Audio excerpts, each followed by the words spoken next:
Good evening, ladies and gentlemen, and welcome along to the Sports Racing Network ThermoPro Series Week 3 from Indianapolis. I am James Parfit. I'm going to be your host here this evening as well. Thank you so much for joining me. It's going to be an absolute epic evening of racing. 50 laps at Indy. What more could you ask for? Well, what more can we ask for is we are in qualifying at the moment here as well. And we will pick up on Jonathan Bayer, who is out on track currently at the moment here, guys. Thank you so much for joining me. Don't forget to like, subscribe, turn on the bells, and do all the other fancy YouTube jazz for free. And you can come and have some fun here as well. Lots more coming up on the Sports Racing Network as well. So don't forget to check it out here and come and have some fun. But thank you so much. If you are here, don't forget you can say hi, and we can have some chat along as we go into 50 laps of Indy here as well. Should take about an hour, but who knows? It's Indy, right? And anything can happen here as well, and you never quite know what will happen here at Indy. So don't forget, guys, join us in on this one. Thank you so much for coming along. It's going to be absolutely awesome, I'm sure, here. And don't forget, it'll be a good night. But, guys, we'll be right back after this short break.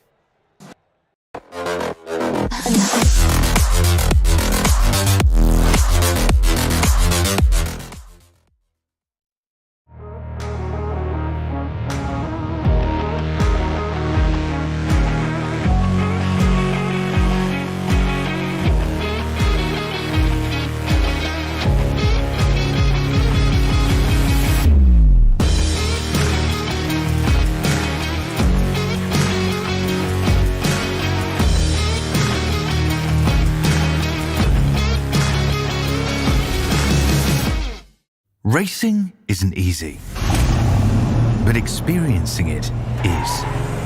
iRacing puts you in the driver's seat with the industry's leading sim racing game. Drive on laser scan replicas of the greatest racing circuits from around the world. Go head to head against other drivers chosen by skill-based matchmaking to ensure competitive racing at every level. Compete across all your favorite series. In officially licensed cars, engineered to deliver the most accurate driving experience possible.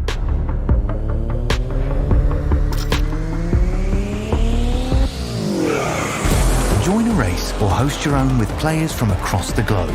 Race against the computer or in a league with friends. Feel the thrill behind the wheel. Visit iRacing.com.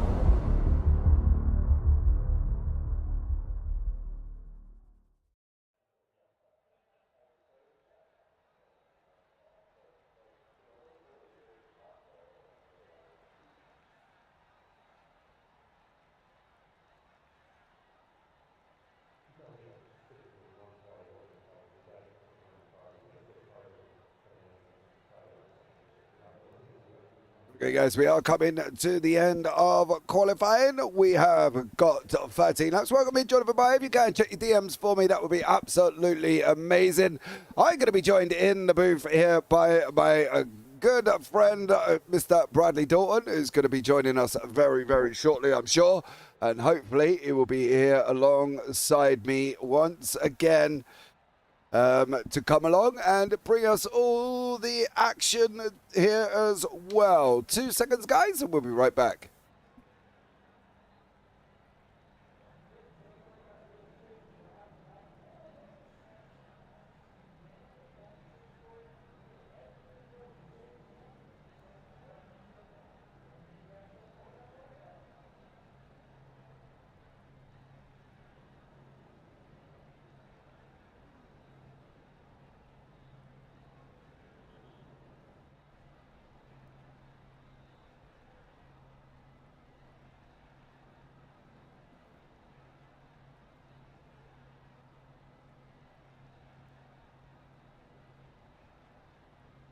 Okay, well, it's going to be all about Indianapolis here as well. 50 laps on the timing tower here. And they're going to count down once more. It's going to be absolutely amazing. Let's bring you up the grid here for tonight. It's Joshua Belle out in front with Landon Thiagulo out in second, Connor Cunningham in third. Then we've got Seth Berger, Logan Truitt, Ben Park, Bradley Brandon, Jacob Salzer, Jonathan Bayer, Jackson Wade, Curtis McLean, and James Jackson. And then on from that, we've got Zachary Hines, Troy Teschmeyer, Tyler Markle, James Kerr, Bob Nestor, and Carl Burke. I think we have got Bradley in the booth with us. Bradley, can you hear us, sir? Yes, James, I can. Good evening, good evening. How is everyone doing? It was a fun quali, and I'm excited to see the race come forward. Indy is a good track, and I'm really excited. I was talking with actually someone at my job today that's been to the Indianapolis 500. Blocks out 3 weeks in May every year, goes up to Indy. Told me some of their stories about meeting Hinchcliffe. They have pictures with Fernando Alonso. They've met Roger Penske, so lots of history at Indy, and I'm looking forward to seeing these 50 laps go through. Yeah, they should be a good one here as well. We can bring you currently up to date, and we'll read you the current standings. Jacob Salzer is on top with 2 starts, 1 win on 98 points, with Joshua Belle in second on 96, and Seth Berger on 94. Logan Truitt on 19, with Landon Thiagulo on 88, Bradley Brandon on 83, then Jackson Wade on 73. Then we've got Tyler Merkel, Daniel Park, and Jonathan Bayer rounding out the top 10. Pace car lights are out. It is going to be green, green, green this time around. So let's hopefully get this up and running here as well. Bradley, what are they going to have to deal with here at Indy? Yeah, so Indy is a very uniquely shaped track. That's going to be the biggest challenge for these drivers. When you're in these NASCARs, you're used to ovals, right? But the thing is, Indy isn't a traditional oval. It's a true 4-corner track. It's not what you naturally see. Pace car peels off very late here, so we'll see how the drivers navigate the double apexes and what they can do to handle it. The green flag coming out here, and we are going to be underway, James, for this 50-lap series here in ThermoPro. Yeah, the ThermoPro series, 50 laps have started. Joshua Belle out in front with Landon Thiagulo right behind him with Connor Cunningham, Seth Berger, and Logan Truitt at the moment are your top 5 here as a battle of 50-second laps, Brad. It's quite a long one here this evening. Yeah, it truly is, and it's unique too. You're used to, again, I talked about the Indianapolis 500. You're used to seeing Indy cars just absolutely pile through here at an average speed of over 200 miles an hour. These cars don't go quite that fast here as we're watching Landon Thiagulo go through, and just, you know, the cars aren't as fast as you're used to seeing at Indy, but they still produce very good racing top to bottom. Yeah, they definitely do here, and I think it's going to be very interesting to see how they deal with this, whether or not they're going to be double file, whether or not we're going to see them single file. I think that's the thing. It's a bit hit and miss, isn't it? Because most tracks are this wide, you can go double file, and you can see with Bradley Brandon in the 66 machine there as well. He's going up the inside of the 85, which is our championship leader. Jacob Sal's out here as well. They almost get it all wrong there, Brad. They don't want to get it all wrong on lap 2, do they? No, lap 2 is not where you want to go. It's a 50-lap race, and we always talk about racing is a game of endurance. You need to make it to the end. Nobody cares where you were at on lap 2 of 50. Everybody cares where you cross the line lap 50 of 50. So just hold your breath, settle down. Let's get these first few laps under our belt, guys. Let's hold on here. Everybody can make their way forward. It's a long one tonight. Yeah, it definitely is as well. Don't forget, we will have a stage break on lap 15. They've got 125 miles of racing, and I think at the end of the day, this could turn out to be something that could be a complete spectacle, but let's hope it's not a complete train wreck. I'm sure these guys are all sensible here as well. As the 66 again, as Bradley Brandon up the inside of Jacob Salazar, trying again. He's persistent with that inside line. Do you think he's trying to bully him off that inside line, Brad? I think he's just trying to get his attention. Watch him here. He's going to send it up the inside again. He's still pushing that inside line. He is absolutely trying it here. Bradley Brandon, with the drive of a Bradley, is trying to push it forward here. And, I mean, it's an admirable effort, but the thing is here at Indy, sometimes that is not the best way to do it. You can't force the pass because he's got Jackson just behind him who is just looking for that mistake. And if he drives in a little too hard into the corner, he's going to absolutely compromise his race. He's going to fly forward, and then he's going to drop back 5-6 positions, or worse, end up in a wall and just go ahead and ruin his night. Yeah, that's the thing, isn't it? You don't want to end up in the wall early. Draft, we talk about this every single week, you know, with these cars in general, when we do these, and obviously me and yourself, we do quite a few NASCAR series, and you know, we've got a, well, I've got a rough idea being a European on a NASCAR. Don't get me wrong, it's not something that you hear about every day, but I love NASCAR. I was driving it today as well, and it was incredible. I just had great fun at Talladega, full flat, going absolutely hell to leather. But draft-wise, what do we think in draft in conjunction with this? Do we think draft is going to be vitally important, not important, or minimally important? Well, I mean, I'll let the drivers answer it. Other than the one car sticking out to the inside there, and that's the Celsius livery, I mean, all these cars are staying in a single file line. There is a little bit of draft that comes to play here, and it is a degree of just, it doesn't matter, but it does matter. If all the other cars are in a line, you need to stay in that line unless you really have the overspeed to make a difference. Other than that, you know, just settle in and hold your line, because if you just stick behind, you're just going to follow cars through, and it's going to make your life easier on these early stages. So the answer is yes, but no. What does that even mean, Brad? Yes, but no. But I can see here Jacob Salazar now moving ahead, as you see Bradley Brandon moving in underneath him as well. We're 4 laps in, 46 on the clock. We've still got Joshua Ballet out in front with Landon Ciardiulo in second. Seth Berger, I'm sure we're pronouncing that wrong. Connor Cunningham, Logan Truitt, and Jacob Salazar are your top 6. Of course, Jacob leading the championship at the moment as well, with Joshua behind him. Of course, Josh is in front. Jacob's in 6th at the moment. Zachary Hines further down in 15th. He's kind of tucked up at the moment right behind Tyler Merkel. So these guys are still in the draft together. Are we worried about Curtis McLean here as well? He's losing that draft, Brad. Are we going to find all of a sudden within about 6-7 laps, poor old Curtis is going to be a lap down? I don't think so. I think Curtis McLean might just be relaxing. Might just be playing the early game here. We've only done 5 laps of these 50, so he could be playing the early game, but he needs to stay a little bit closer to the car head. I wonder if maybe he just got a little bit of a snap out of like turn 4 or something, or what happened to him there, because any point on the circuit, again, it's a distinct 4 apex circuit. So anywhere on the track, one little mistake and you can drop back a bit. But you can see he's already starting to close back up here in turn 1, and it does look like he's fighting that car a little bit with the understeer. You can see he's really having to work that wheel in, especially in mid corner. So maybe a little bit of setup there and just a little bit of the car not driving the way Curtis McLean wants, but I wouldn't count Curtis McLean out yet. He's not that far away from the rest of the pack. I do get a little bit worried. I don't like seeing cars, you know, almost a second back already after 6 laps. I think for myself that, you know, I've got to be up there. I've got to be constantly on the back end of somebody. Otherwise, as I found out earlier on in Dega, when there was a wreck before we even got over the formation lap, to be honest.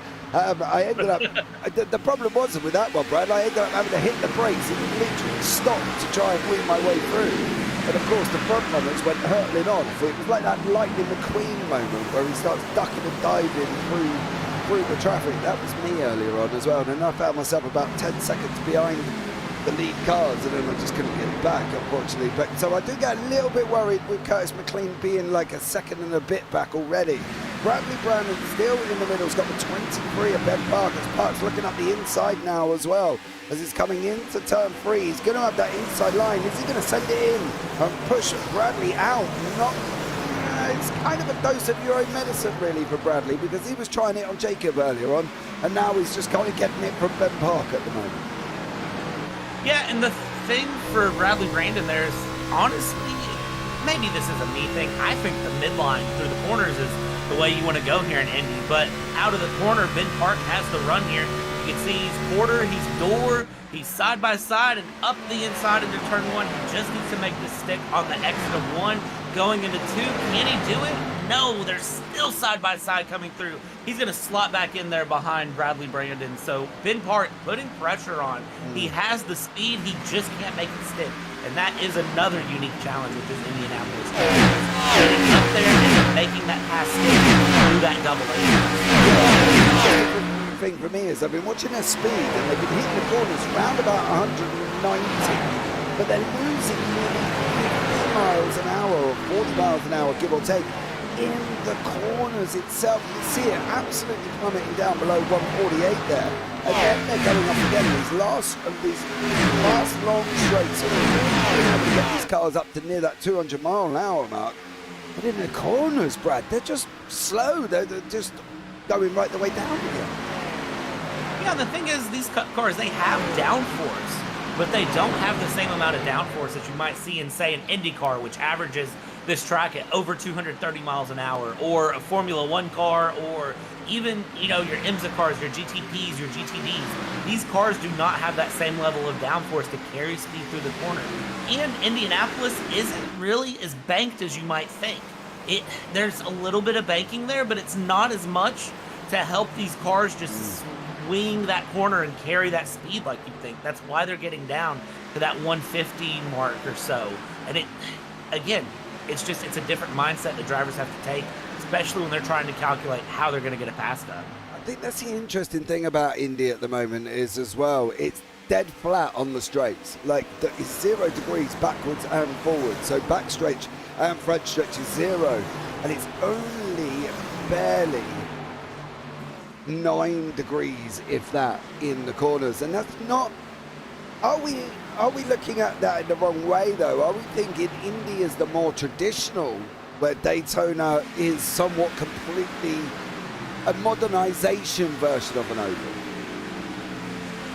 Yes, somewhat. See what I mean? I know what it's not your traditional.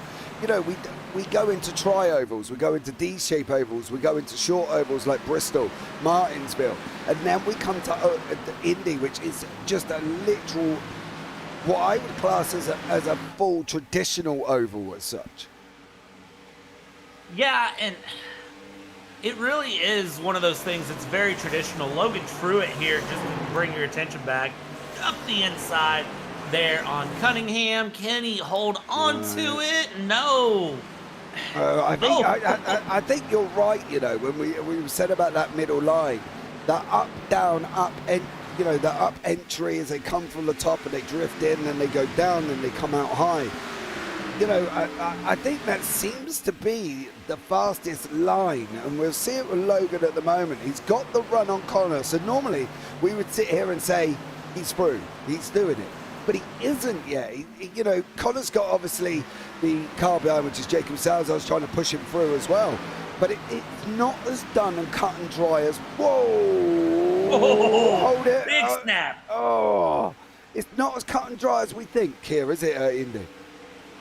It's not, and that's, again, it goes to show the uniqueness and the excitement here of the Brickyard. That's how this track is. It's very challenging and very exciting, and you have to go into it with a different mindset. The traditional NASCAR mindset is enter high, mid low, exit high. Mm-hmm. You can't do that at Indy. It does not work. But it seems to be that middle line seems to be working better for some than it is for others on the entry. You can see they don't come in too high. They just come in off that middle line before they then start running out high here. And Salazar and Truitt now battling away. Salazar's going to push. Oh, blimey, he was nearly pushing him off the side there. We're 3 laps away. We've got our first yellow flag here as well. I think we quite hit the... No, we are not on the stage break, but we have got Carl Buck, who unfortunately, that happened. Yeah, and that's the old saying, 3 into 1 doesn't go. And just too many cars trying to go too many places at the same time. Corner exit there, slides up, cleared high from the spotter, but tried to take the spot anyways. Yeah, poor old Zachary Hines there. I'm not quite sure where he was going, but wherever he was going to be there early. Curtis McLean has gained another place. I think that might have actually been Bob Nestor who may have been involved in this as well, because I think Bob ends up coming across there. He does. Oh no, is that the 32 of Teschmeyer? Yes. Troy Teschmeyer then gets caught up in that as well. So first caution of the evening here on lap 13 here again. So these guys have one caution down already. We don't want this caution breeds caution scenario here as well, because this race could be very, very long otherwise, couldn't it, here as well? You know, it's not a short oval, it's not a mile, it's not a mile and a half. We're talking 2.5 mile oval, and that is just not the norm in regards to oval lengths. Yeah, not at all. It's, again, Indy is just a different style of track. It brings a different mindset. You really have to okay, so why, Brad? Why do we think Indy is built in this way? When we go to D shapes like Daytona, Charlotte, then we've got the short, what I almost call egg shapes of Bristol, Martinsville, Darlington. Why is Indy Indy?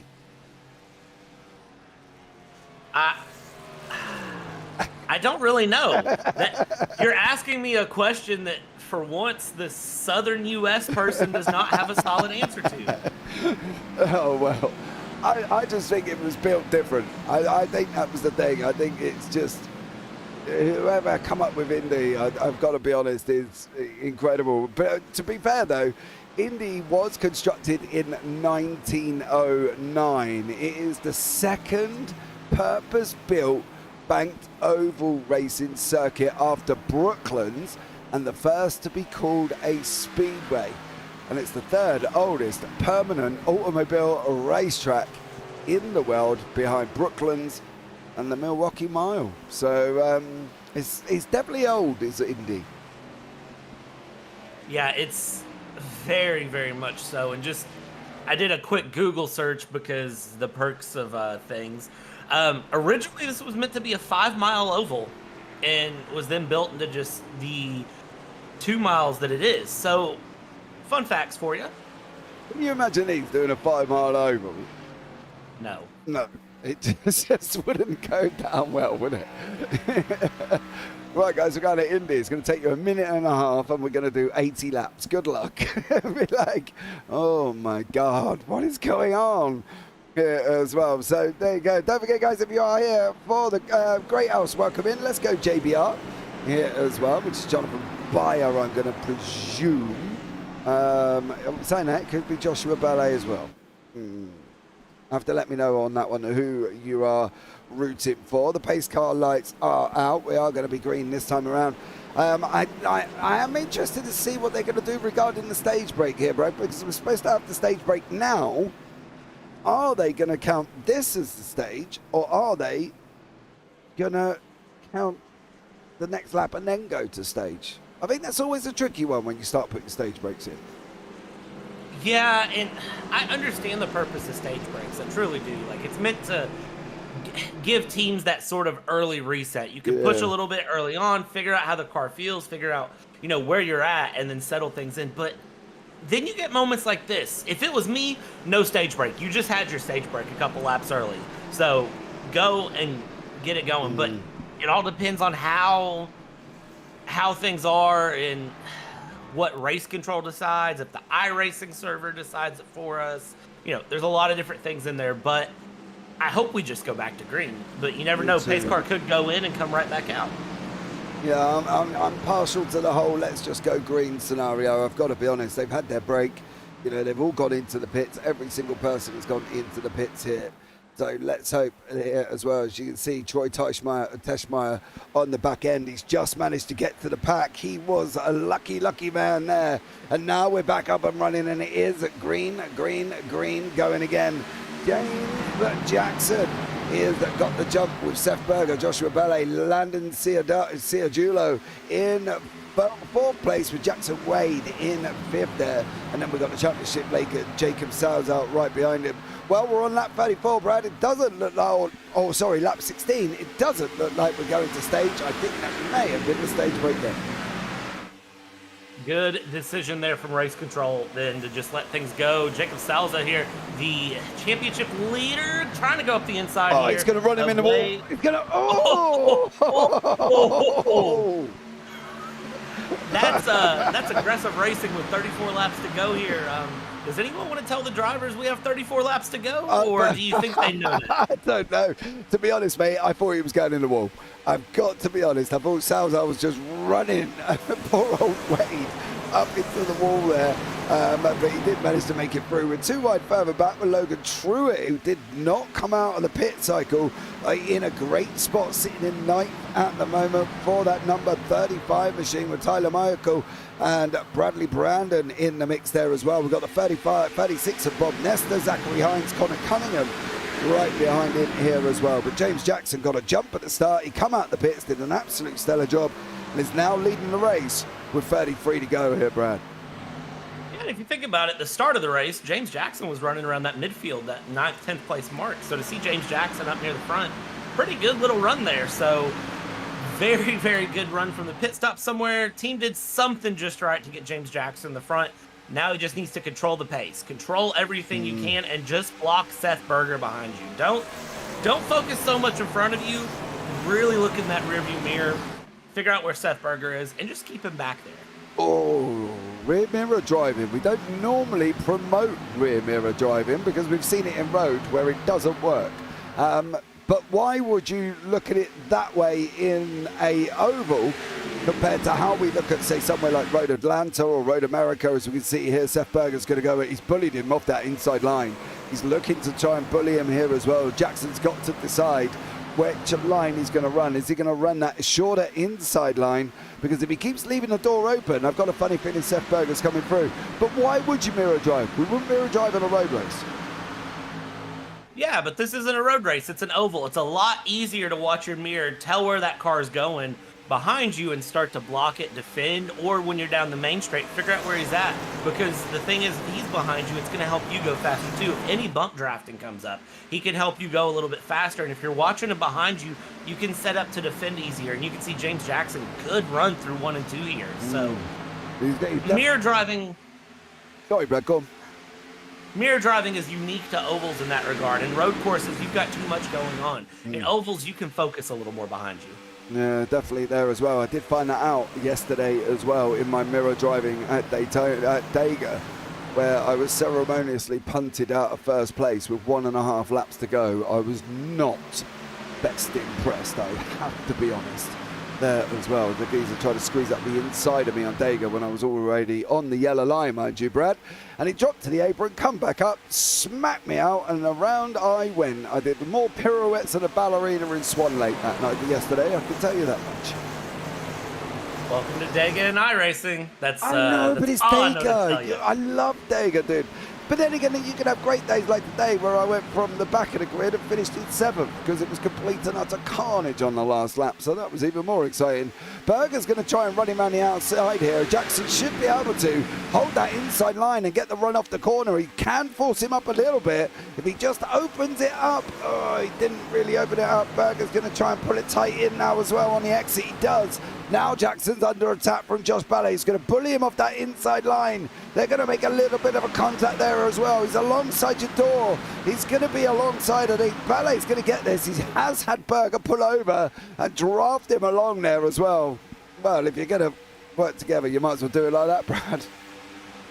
Yeah, very, very clean move there from Berger and Ballet to get the pass done. Jackson just caught snapping, honestly, was not there. And now we've got Landon here who wants to get in the mix. Somebody's dropped way down low, getting out of the way. And, I mean, yeah, for Jackson, that's just unfortunate. That was caught in the wrong place, had a poor turn 3. Poor turn 3 leads to an even worse turn 4. And then next thing you know, you're down 3 places, fighting for 4th. Yeah, you are. And tank racing of Seth Berger and Joshua Ballet there as well. That would explain the working together. I think overall, you know, they proved why they're on the same team at that point. You know, with Berger going through and then giving the draft over to Banner here. Salza is up 4 places. James Jackson's up 9 already. We've got 29 to go. We've still got the field, apart from Carl Burke, who we have lost earlier on. He was involved in that initial first caution that came out there. Unfortunately for Carl, and he has unfortunately had to leave. Of course, they don't have any fast repairs here either. It's literally straight up racing, Brad. It's about as real life NASCAR as you could possibly get within iRacing. Yeah, and it's one of those things, fast repairs are nice in some regards, but that little added risk of, hey, if I mess it up, I'm really going to mess it up, is really nice. Jacob Salza here up the inside, and that is Jackson dropping down to P4, but running that high line. But you can see Salza running that different low to mid and trying to hold on. Has some good overspeed here into 4, coming onto the main straight. I do think Jacob Salza is going to have this pass done on James Jackson, and he does here that I can see. Now he just needs to catch up to the 2 teammates up in P1 and P2 who are working on gapping the field here at the moment. Yeah, at the moment, Josh and Seth trying their hardest to pull away from Jacob and James, with Jackson Wade and Ben Park behind them. We're almost getting 2-2-2-2-2, and then we end up down here with Landon and Logan and Jonathan Byer. They're all in this little group of cars here, but everybody else seems to be in a almost, I want to call it like a partnership, aren't they, as such, where it is 2-2-2-2-2, but you wouldn't necessarily think that looking at the gap times on the left-hand side, because there is not a big difference between them all now as we're going into that last 27 here as well, and they've already gone near enough halfway through at his 50. Can Logan Truitt start getting himself back up as well? He's lost down 3 places. Josh D is down 1 place. Connor Cunningham down 9 places. That is a drop and a half for Connor Cunningham. Yeah, Connor Cunningham not having a good race night here. Just needs to settle down and start making some moves here. Find a way to move that Toyota through the field if you can. Down 9 places is not where he wants to be, but the thing is, 26 laps to go. We're at the halfway point. This is really, if you've been saving anything in the tank, this is where you need to start pushing it. But Connor Cunningham does not look happy with that race car either. You're seeing that slide out of 2. Definitely does look there as well. You can see Brandon and Markle here as well in front of them. Tyler Markle there right behind Bradley Brandon. Of course, Brandon was battling away at the front part of the field with Jacob Salza, who is sitting in 3rd at the moment here as well. And unfortunately for Bradley, it looks like he's just gone a little bit more backwards. We're just about to lose another place, I feel, here as well, as we are going to go, he's going to go up the inside. Tyler's going to get up the inside there. He's going to bully Bradley up as well. He's hit his rear quarter. He was almost sliding there on the entrance into 1. Is he going to be able to hang it out on the inside for number 2, the 42 and the 66? Now comes the 7 and the 36 as well. It looks like here, Brandon's going backwards quicker than he's going forward. With everybody else on that podium. Can't have done his tyres already, did he? I hope not, because if he has, he's got a long 25 laps. Bradley Brandon, channel your first name, Bradley, and let's push it forward. You've got it in the tank, and you need to just relax a little bit. That's the thing. He might be a little razzled at this point, having that number 7 there for company, having the 42. I mean, he needs to just settle it down, get back in the groove, and start moving forward. He had some pressure for a couple laps there. Yeah, he has. Maybe he has got a little bit rattled. We've got 24 to go. If Bradley's going to start making his way forward, it could be 1 car per lap, and then he might be able to move himself up to the front. Logan Truitt still in this 7th spot with Byer in 6th, and Brandon behind him in 7th in that third. These 3 hopefully trying to work together here as well. We've still got Markle, going up the inside of James Jackson, and Jackson's dropping down the field since the restart as well. He was out in front at one point. Yeah, James Jackson on the restart looked really good too, so I'm not really sure what's happened to that Ford car, but he was not having fun. And I noticed though, most of the field is Toyotas, not a lot of Fords and Chevys represented, so I don't know if that has something to do with it. I'd like to think it doesn't, because I like Fords, but James Jackson, I don't know why he's dropping down. I have to wonder if maybe it was 2 tires was the decision here. Connor Cunningham is really working that inside line, James.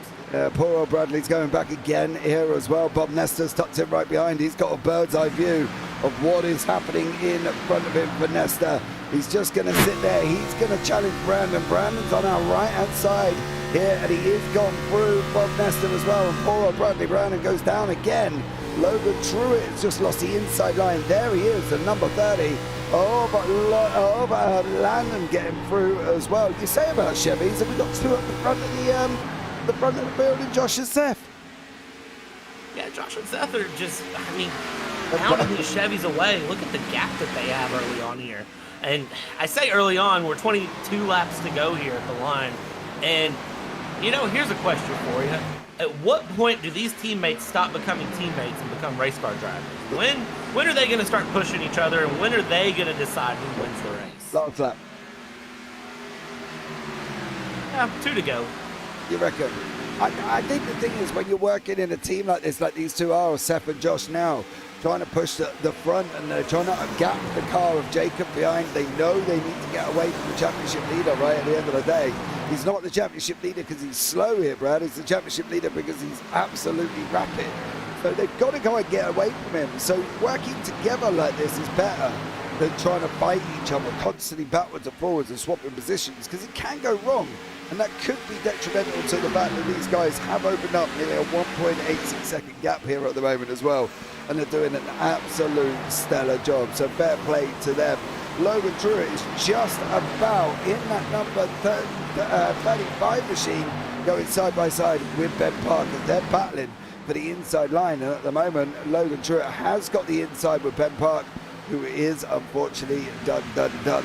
When do you start making your move though, Brad? When do you sit here in the race and you think, right, I'm going to go now because I've long enough? Well, if you look there, Joshua Ballet and Seth Berger just swapped places, so I think they've decided 21 to go is the place where they want to make that move.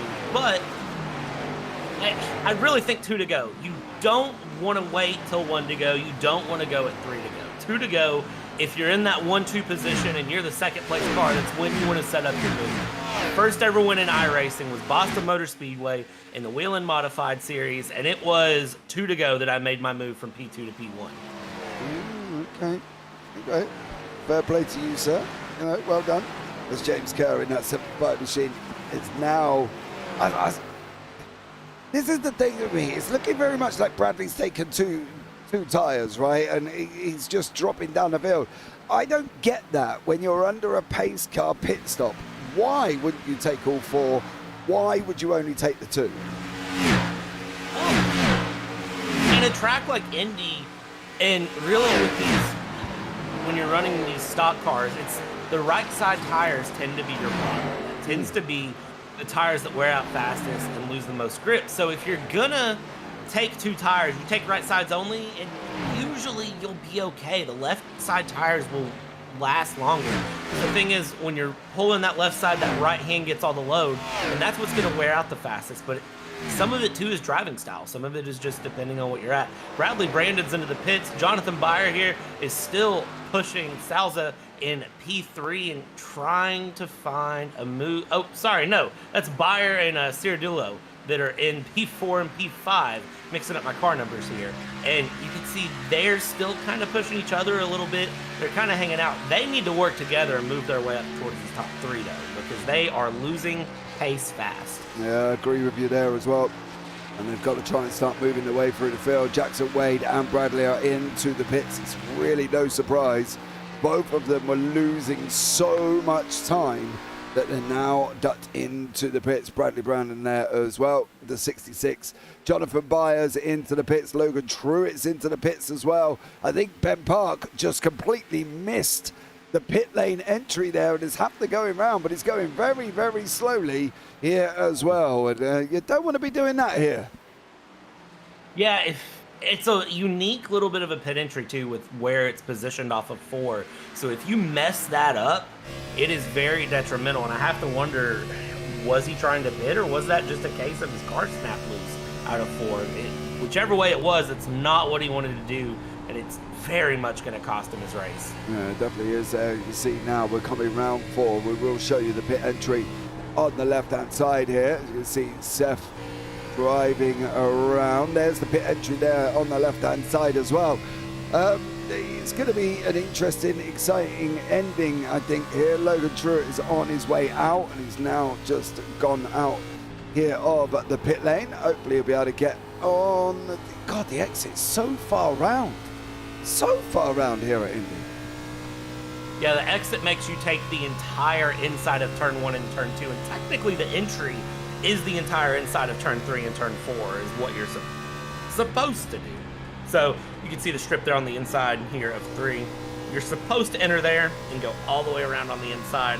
However, iRacing rules don't require that, but in real life, that is what the cars typically do. But yeah, the exit all the way around turn 1 and turn 2 is very, very painful too, because you have to slow way down to land that, especially that turn 2. Yeah, definitely is James Jackson with Logan Truitt trying to chase him down here. Park is into the pits. I think he did actually want to go in that last time and completely missed it. But again, the guys up front, Seth and Josh, doing a great job just muscling their way through. 16 laps to go. These are the, there's only a few that have not made second pit stops, and that is currently the top 5. No, top 6 with Nesta. So Nesta, Cunningham, Marco Salza, Berger and Ballet have not made the second pit stop either. Do we think they need to make the second stop? Do we think at the moment they're not really losing time? They're opening up, if anything. They're now up at 3.9 seconds over Jacob. Is there really any need for them to go in and take that second stop? They're going to be in trouble if they don't, is what I worry. It's really a balancing act, and I really have to wonder, and as I'm starting to explain, have they conserved tires and fuel? Our top 2 straight into the pits. So anything I was going to say is invalidated. Our top 2 are in the pits. It looks like our entire top 6 are actually in the pits here. So everybody on their second pit stop now. Yeah, James Kerr, unfortunately, that will be his 3rd one. They're not entirely sure what happened to James. So this is Jackson Wade with 15 to go. Is he going to be able to get round turn 4 before these guys are out? They have stopped now. Pit lane time, pit stop times round about 15 seconds. I've got a funny feeling we're going to see Jackson Wade take this, you know, because they're not even moving yet on the left-hand side. Yeah, he's in a very, very good position. We're starting to see them exit now, but look at this. I mean, Jackson Wade, just so much overspeed as they exit here out of turn 1. You can see in the inside there, that is going to be Berger, and he's got to go around Ballet here on the inside, but he has to hold that inside line all the way through. So he's not going to be able to fight it, but he is going to have, they're going to have just a lap fresher tires, which isn't going to be a lot. I don't think it's enough of a difference here. I do think Jackson Wade may have pulled off a very, very good strategy move here, and I think it's going to play out well for him here now in 15 to go. Yeah, 15 laps to go already. These guys have done an absolutely stellar job. We only had 1 caution. That was very early on. Park and Brandon. Brandon's now back into 8. Hopefully. Oh! Ouch. Well, Brandon weren't giving an inch there, was he? I know. He about lost it there. Just a little bit of a wheel on the grass. Good car control to keep it together and not take both of them out there. Very, very good move there. So I say good move, but that was a little questionable of a pass decision, but he wasn't given an inch and almost went in the grass and took them both out. Yeah, he definitely did. We've lost James Kerr, the 3rd. James has crashed. He's jumped back to the pits. Oh, no, you didn't do it on pit entry, did you? Ooh. Whoa. That was a weird one. That almost looks like a... blowout. Yeah, a blowout, and I was almost going to say like a pedal failure or something. That was a very weird one to see there on exit. Yeah, it definitely was there as Ben Park now with Brandon tucked up right behind him. Is he going to try? For that to work efficiently, Brandon really needs to come off the wall and put his rear end square into the front end of Ben Park, I think. That's one thing I have learned. Drafting can work, but only if you're in the right place. I think one of the things of being a good NASCAR driver is not just being able to push somebody, but it's knowing how to be pushed at the same time, isn't it, really? It really is. Like, that's the two sides of it.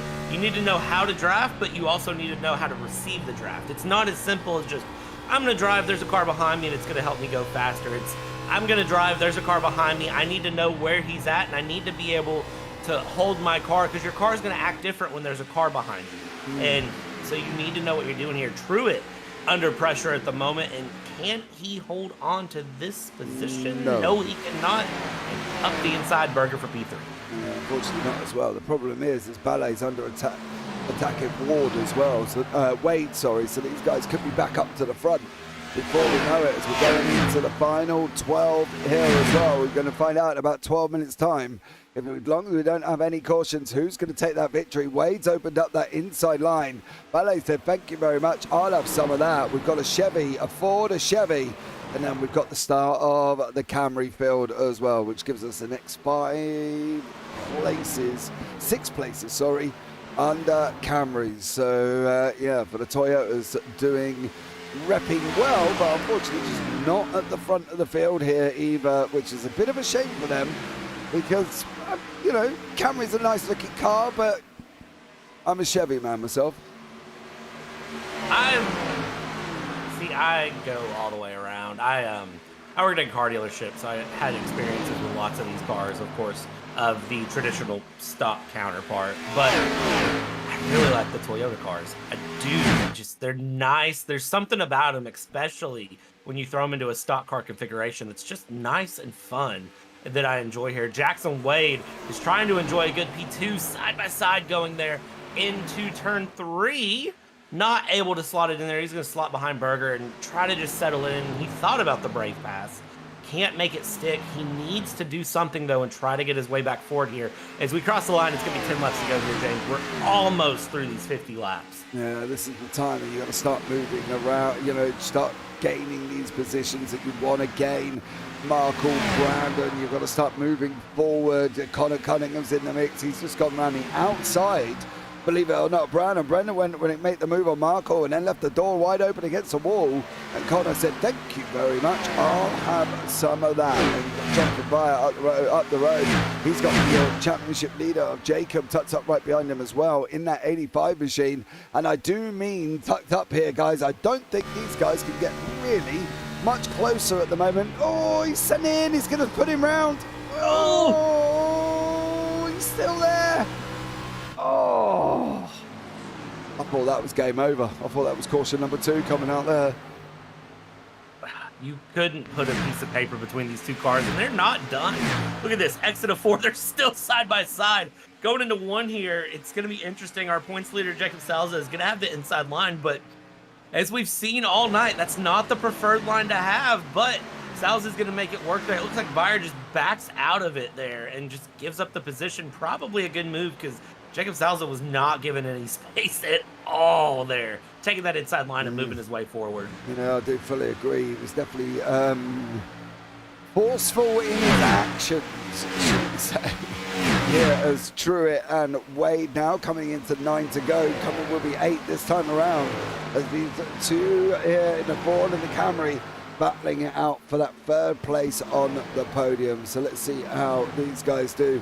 Once more, you can see the leaders of Berger and Ballet come out the pits. Did come out the pits in the front, but whatever they've done it very well here.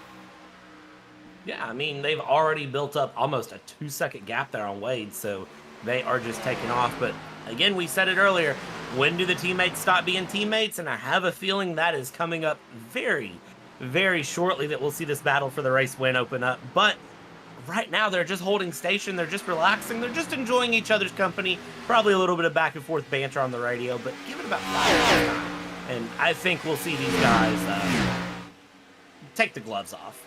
Well, let's hope we do.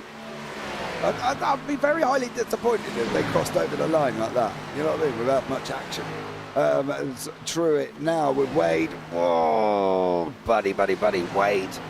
You don't want to be cutting his nose off in corner entry there because he quite kind of happily bumped up you and you would have ended up going round here as well, unfortunately. So Wade got to keep it a little more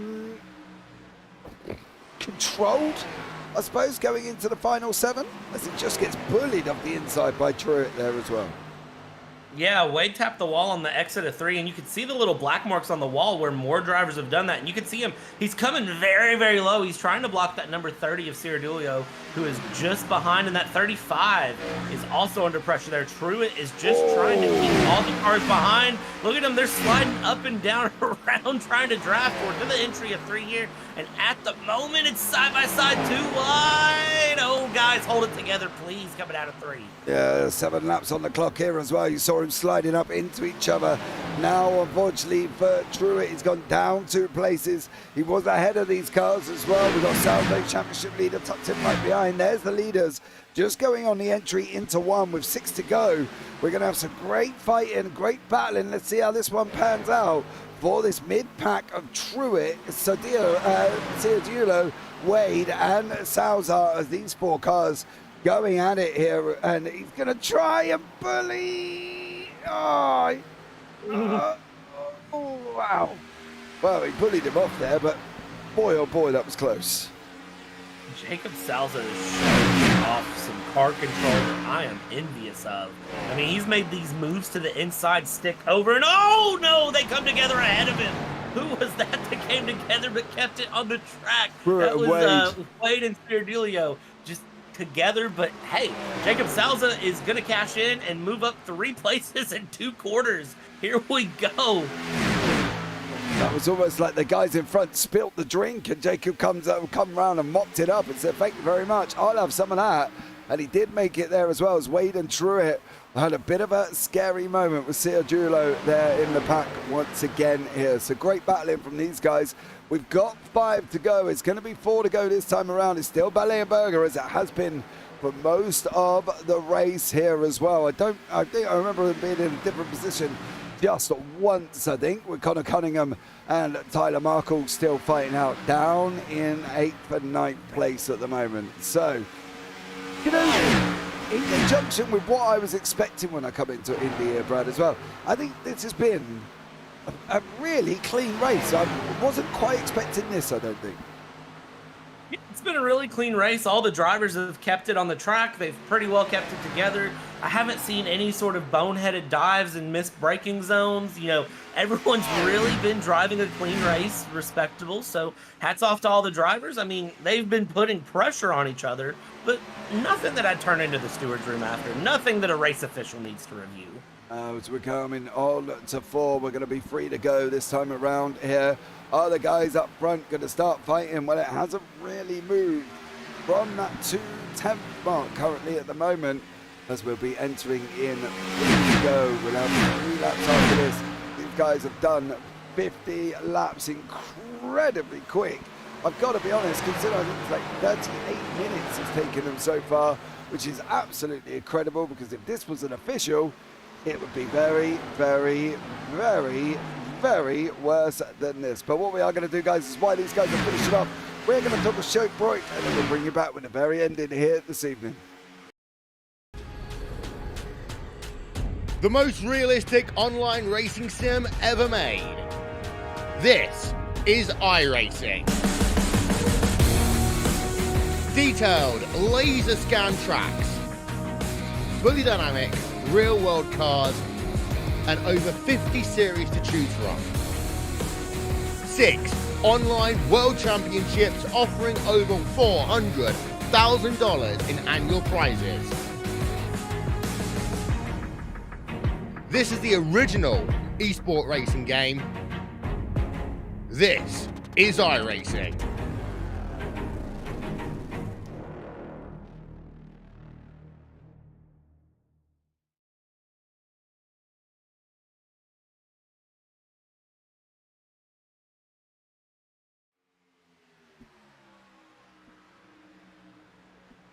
Okay, we've entered in to the final 2 here as well. Joshua Ballet, Seth Berger. They're coming round 2 to go. It's 4 attempts here with Berger right behind him with Jacob Salazar and Landon Ciardulio behind that in 4th now. Salazar's worked his way back up to 3rd place.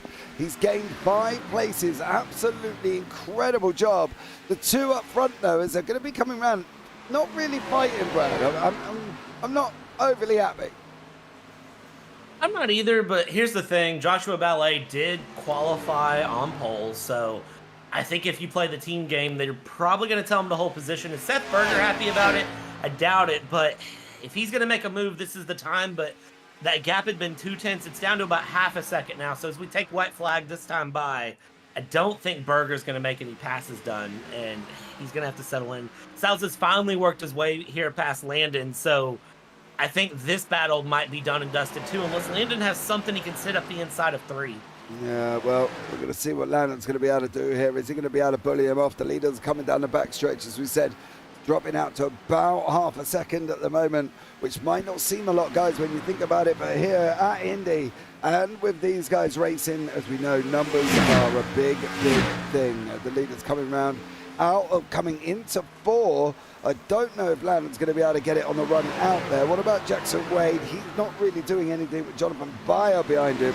So these guys doing a great job, but it is going to be Josh Ballet who's going to, Balliet, sorry, if I remember correctly. Actually, I've just spent most of the race calling the wrong one. As he comes over the line, takes the victory with Seth Berger there as well. Jacob Salazar got the 3rd place with Landon Ciargiulo there as well. Logan Truitt, Jackson Wade. What about Jonathan? Oh! That was interesting. That was a moment there.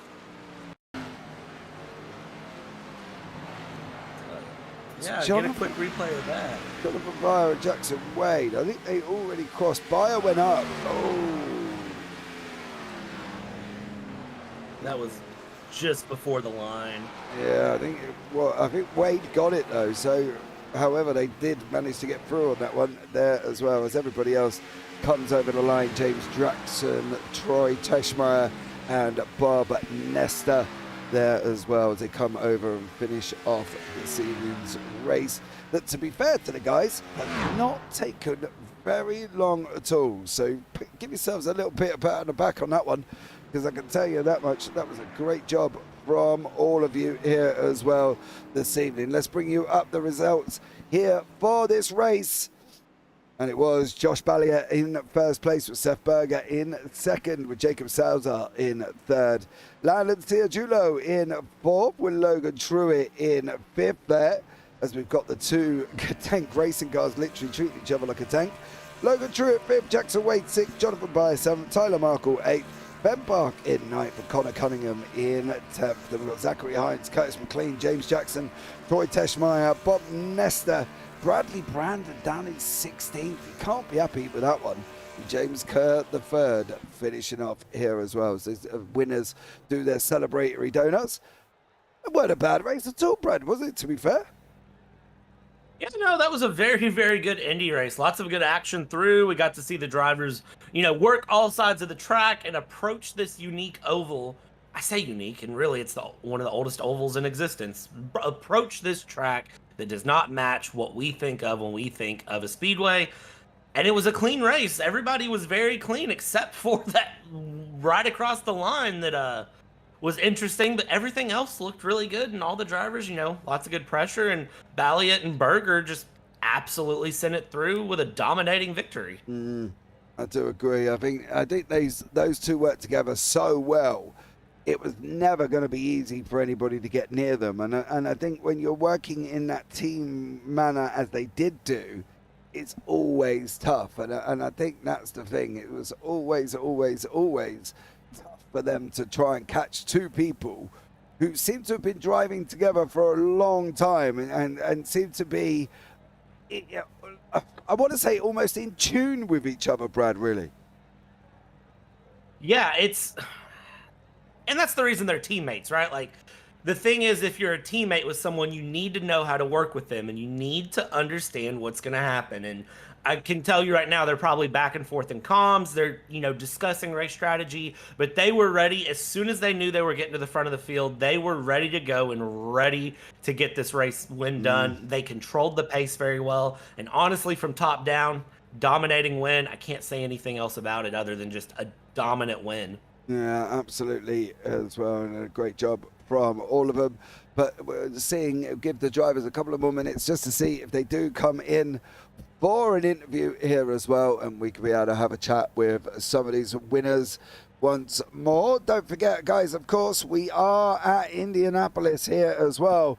And this is round three, actually, of this racing. They go to Atlanta Motor Speedway next week with Las Vegas Motor Speedway. No, Atlanta on the 21st, sorry. And then Las Vegas on the 28th. And then they go, the 13th is Bristol of March, and the 20th is Road America.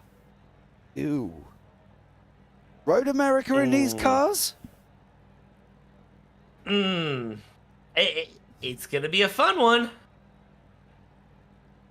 Yeah, I don't really feel that that's the only road course by what I can see, but yeah, I don't know if I would have picked Road America for that one, to be blatantly honest with you, Brad. But there we go. It is what it is. But that's going to bring it to the end there, guys. I don't think we're going to get a chat to some of the drivers as well. Thank you so much for joining us this evening. And don't forget to join us again on the 21st as we head to Atlanta Motor Speedway. I've been James Parfitt. I've been alongside Bradley Dawn, who jumped in last minute here as well. But as always, guys, thanks so much for joining us. Take care, have a great week, and you never know, we might see you on the track sometime. Good night.